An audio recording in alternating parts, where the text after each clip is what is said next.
My name is Weiß. I'm happy to be a full-stack JavaScript developer and tech lead here at Appsfactory. And we're mostly doing front-end work, but also we're very happy open for new back-end projects and JavaScript as well. There are a lot of accomplishments in the year 2023. We started using AI coding assistant.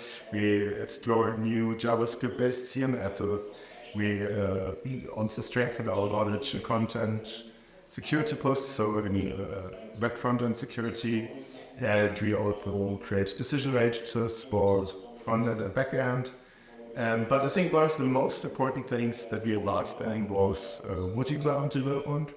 So we are able to deploy and develop our apps now with Azure, AWS, GCP, and iOS.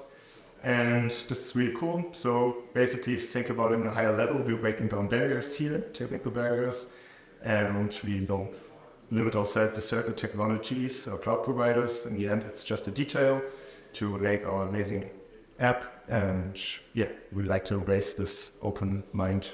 What's another day? Yeah, we had some great innovations in our department. One of the most interesting was a project where we actually integrated a lot of social media content with AI. So we integrated Instagram, Facebook, YouTube, and TikTok accounts to create a management platform for social media content. And this is done by AI because AI will analyze the comments and based on some ideas we gave beforehand, it will see if the content applies to the etiquette. And if there might be some concerns, it will actually notify and show the content managers that there might be some harmful content there. So I supports us in selecting harmful content, and we can also think about this further, right? In the AI can also analyze why this happened and provide you with some solutions. So we're very curious how the future is going to happen. I'm really looking forward to spatial computing with Apple releasing its mixed reality headset. It's going to be very exciting to see how it will be changing the market regarding the VR and AR. We had some headsets before, for example, also in the PlayStation VR, which is really interesting. But with Apple being such a big player, such a big role, it's very interesting to see how it's going to mix up also the web world. So, for example, I can imagine maybe in the future we have some website where you go to and then you can browse normally, but you can also enter the VR mode and browse the services, products, and video content, maybe all everything in this mixed reality world. I'm really excited to see how this develops. Another very interesting point is AI. With ChatGPT bringing large language models into the mainstream and very easy to use. It actually started a very large worldwide interest in AI now, which is really cool. And of course, this makes sense because as soon as you reduce friction to a service, it gets used more. So like the mathematician and philosopher Alfred North Whitehead wrote, civilization advances by extending the number of operations we can perform without thinking about it.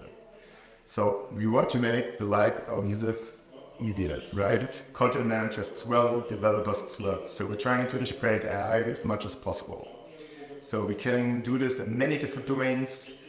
For example, personalization, search accuracy, support, accessibility, like auto creating captions, as well as content creation in CMSs and anywhere else. So there are many interesting domains to explore. We have some very exciting development in the EU. There are some regulations that will be impacting our lives as a developer. So I know it sounds a little bit difficult or strange that regulations and exciting are in the same sentence, but for us web developers, it's interesting to see the current ecosystem shaken up a little bit. So we have for Safari now multiple browser engines, so WebKit is not the only browser engine anymore. And this gets a new freedom of choice and new competition. Let's see what develops here. And also we have to check now for compatibility because Could in the past just check on WebKit. Now we have to see if everything still is applicable within the develop.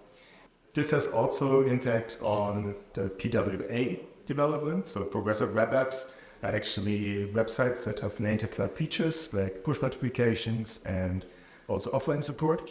But since Apple decided not to support these features right now in other browser editions, we might lose all of them.